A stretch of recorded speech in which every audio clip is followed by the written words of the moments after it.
My grandad used to say there was one noise that you never made after dark, a whistle, because sometimes something would whistle back. Good morning from my little corner in bonny Scotland. Now, my grandfather used to say there was one noise that you never made round the campfire at night.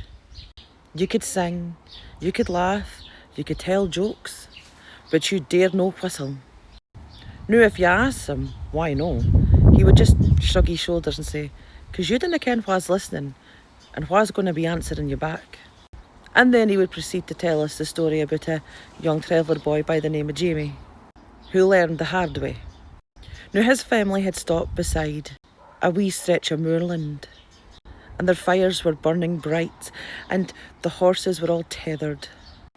And beyond that light there was nothing but darkness.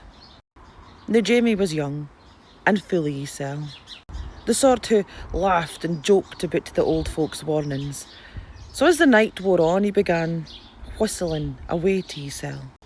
One of the elders from the fire looked up at him. Her face was once a smile, was now replaced with a frown. She told him to stop, but Jamie just laughed and got louder. The whole camp went silent, nobody spoke. And in that silence, everyone heard it. A whistle coming from the distance. And it was the exact same tune that Jamie had been whistling. Jamie just smirked and thought, "It'll be somebody just playing a trick." So he whistled back at it. The answer came again. This time it seemed to be coming closer into the camp. This time nobody was smiling. The horses were starting to get a wee bit uneasy and the dogs were starting to whine. Even the fire itself seemed like it was starting to go. Then the whistle came again, just outside the camp. Only this time it sounded wrong. The same tune, but different somehow. Not quite human. The elder stood up quickly. She stood up so fast, in fact, that she nearly knocked the fire right over. And she shouted to Jamie, "Don't answer that." Not a soul slept that night, and the whistling continued till after dawn. The thing never showed itself, but it feared everybody. Safe to say that Jamie never whistled again after that. Years later, my grandfather said the old woman never really explained what it was, more of a why the warning existed in the first place. Because once something knows that you've heard it calling, it's going to keep coming back.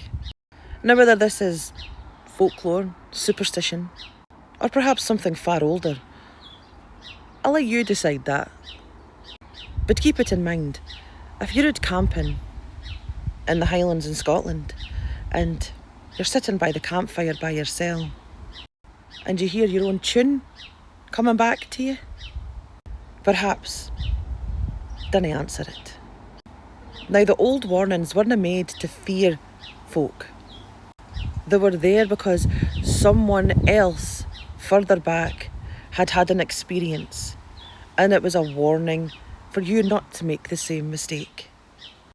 Did your grandparents ever warn you never to whistle after dark? Or perhaps your family has a warning that nobody can properly explain. I'd love to hear them. Let me know in the comments below. Enjoy your day.